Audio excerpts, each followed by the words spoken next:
Buenas tardes, mi nombre es Marlene Vera Luma, soy estudiante de la Universidad Virtual del Estado de Guanajuato. Llevo la licenciatura en Derecho, el módulo es Sociedades y Contratos Mercantiles.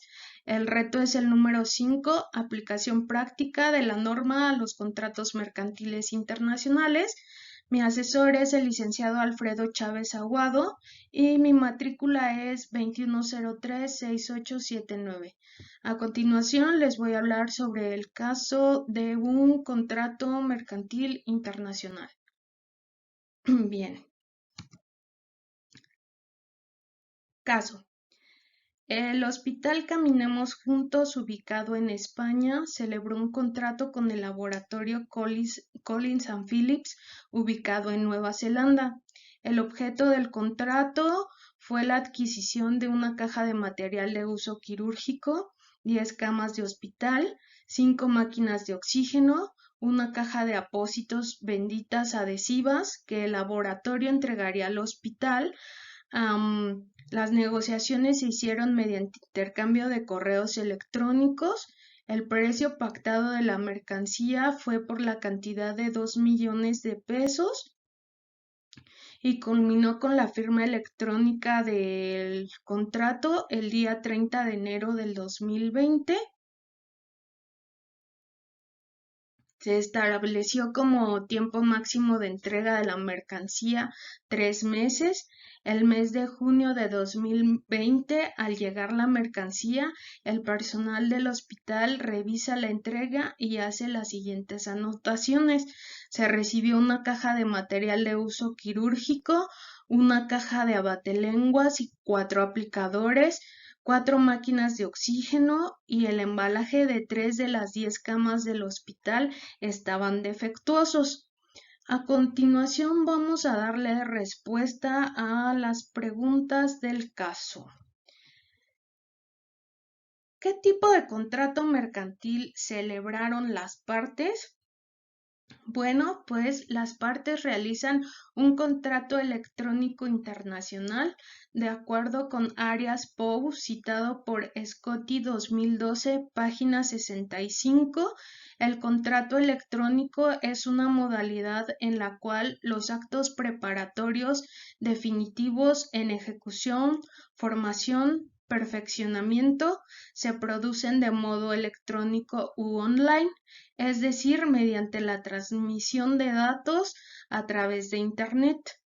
En México, el Código de Comercio, en el artículo 80, de acuerdo con la Cámara de Diputados del H. Congreso de la Unión 2018, página 45, los define como aquellos contratos electrónicos, ópticos o de cualquier otro tipo de tecnología, los cuales quedan perfeccionados al momento de aceptación del proyecto o de haberse efectuado las últimas modificaciones al mismo.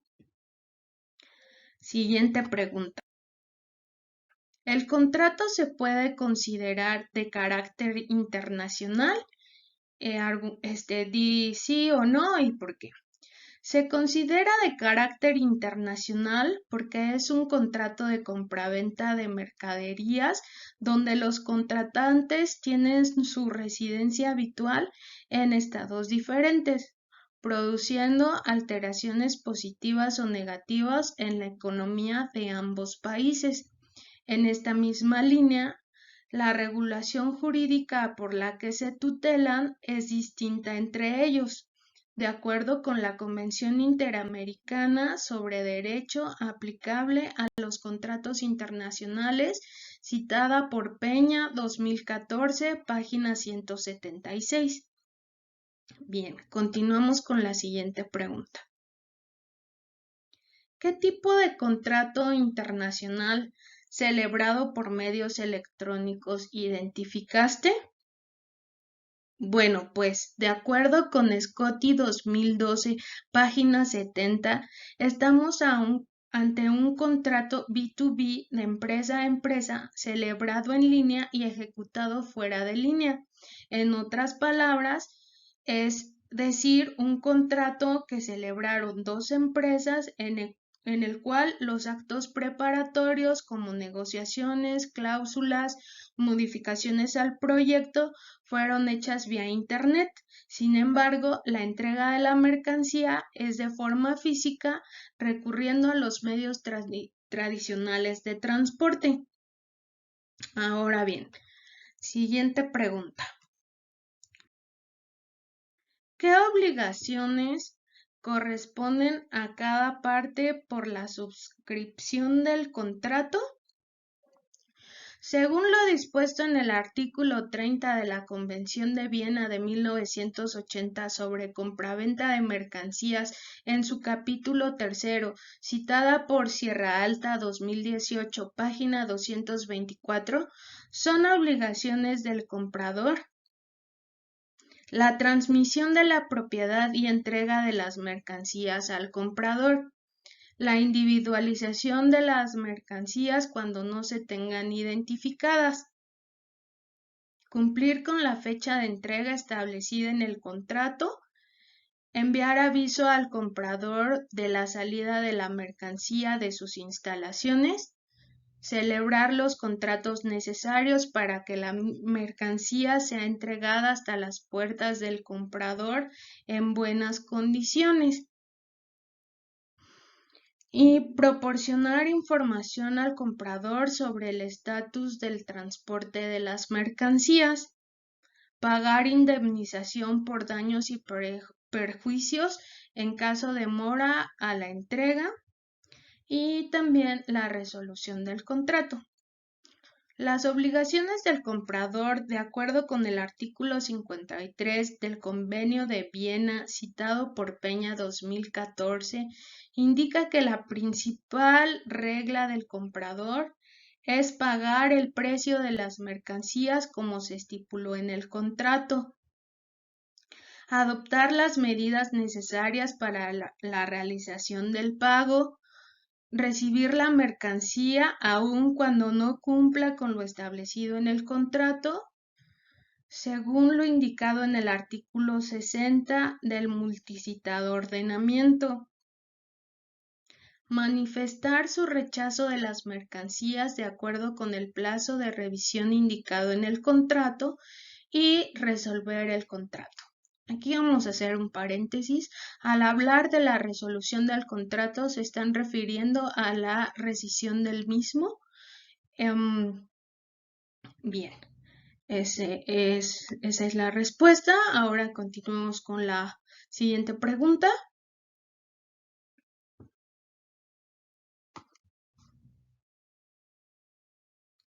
Las partes no señalaron legislación alguna, entonces, ¿cuál debe aplicarse?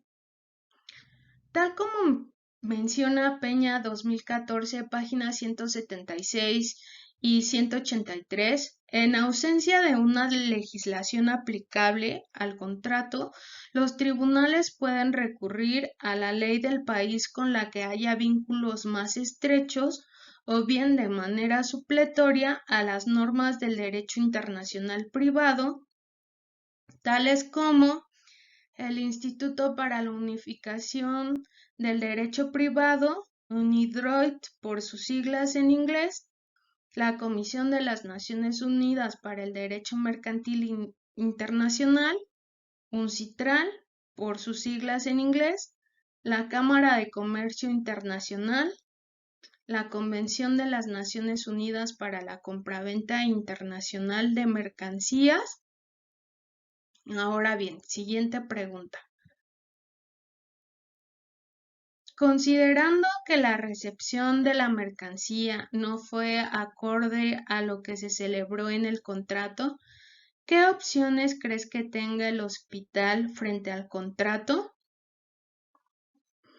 Bueno, el hospital puede exigir al vendedor el cumplimiento de sus obligaciones tal como se estipuló en el contrato, solicitar que se reparen o subsanen los defectos, requerir un descuento en el pago por la mercancía que resultó dañada o cambiada, resolver el contrato por incumplimiento de las obligaciones por parte del vendedor, así como solicitar el pago por los daños y perjuicios ocasionados por no tener la mercancía en el plazo estipulado, lo anterior de acuerdo a lo referenciado por Sierra Alta 2018.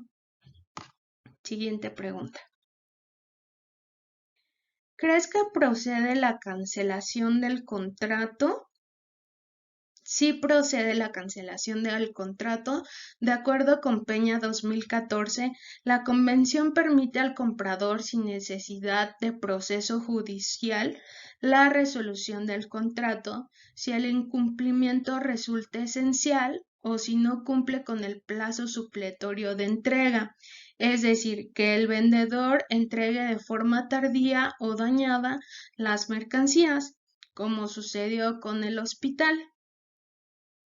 Ahora bien, en conclusión, ya que el contrato presentó diferentes anomalías, pues no se estipularon cláusulas para determinar la legislación aplicable, el plazo máximo de entrega, la cláusula sobre daños y perjuicios, así como una cláusula para resolver o rescindir el contrato, se sugieren las siguientes cláusulas independientes a las ya contenidas. Supongamos que terminan en la cláusula tercera. Nosotros empezamos con la cláusula cuarta. Ambas partes convienen que en la legislación aplicable para este contrato será de acuerdo con la Convención de las Naciones Unidas para la Compraventa Internacional de Mercaderías. Las partes se someten a la conciliación y arbitraje de tal país o de tal lugar, dependiendo de dónde sea o de lo que se estipula en el contrato. Es muy importante anotar en el contrato la legislación a ocupar en caso de alguna controversia entre las partes, ya que éstas darán las pautas para la formalización del contrato y la resolución de los conflictos, de acuerdo con la Secretaría de Economía. Cláusula quinta. El vendedor se compromete con el comprador a entregar la mercancía a más tardar el día 30 de abril del 2020 en un horario de 9 de la mañana a 17 horas, de acuerdo con el Incoterm de la Cámara de Comercio Internacional establecido en el presente contrato. De acuerdo con la Secretaría de Economía, en su guía para hacer contratos internacionales, lo ideal es establecer un plazo máximo de entrega. Lo mismo pasa con el horario, con el fin de tener un margen de tiempo por diferentes circunstancias que se lleguen a presentar y así evitar la incertidumbre al comprador o conflictos y gastos innecesarios. Cláusula sexta. El vendedor manifiesta que la mercancía es nueva, de primera calidad y se encuentra envasada de acuerdo a las normas aplicables en esta materia. El embalaje está hecho con el fin de cubrirla de cualquier daño durante el manejo, transporte y entrega. En caso de recibir la mercancía con defectos, el vendedor se compromete a enviar a un técnico especializado en la materia para subsanar cualquier detalle que se presente. En caso de que el daño sea irreparable, el vendedor realizará el cambio físico de la mercancía sin costo para el comprador en un plazo no mayor a 30 días.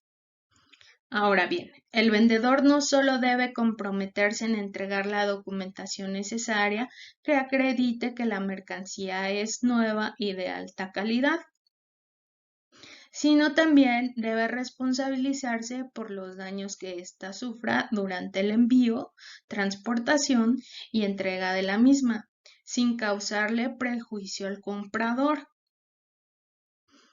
Siguiente, cláusula séptima. El comprador podrá rescindir el presente contrato cuando el vendedor no cumpla con los tiempos de entrega de la mercancía estipulados en este, sin afectar de manera alguna la validez o exigibilidad de las obligaciones contraídas con anterioridad. En caso de informalidad de una de las partes, se deja a la otra con la posibilidad de aplicar las acciones legales que considere necesarias para dar cumplimiento al contrato, según la Secretaría de Economía en su Guía de Contratos Internacionales. Por último, cabe mencionar que todos los contratos son diferentes dependiendo de las estipulaciones de cada parte contratante, pero como requisitos mínimos no debemos olvidar estipular las cláusulas del objeto, el precio, la forma de pago, el plazo de entrega, la legislación aplicable para que en caso de controversia se tenga un ordenamiento legal, así como los motivos que originen la rescisión del contrato. Por mi parte ha sido todo. Muchas gracias por su atención. Bye.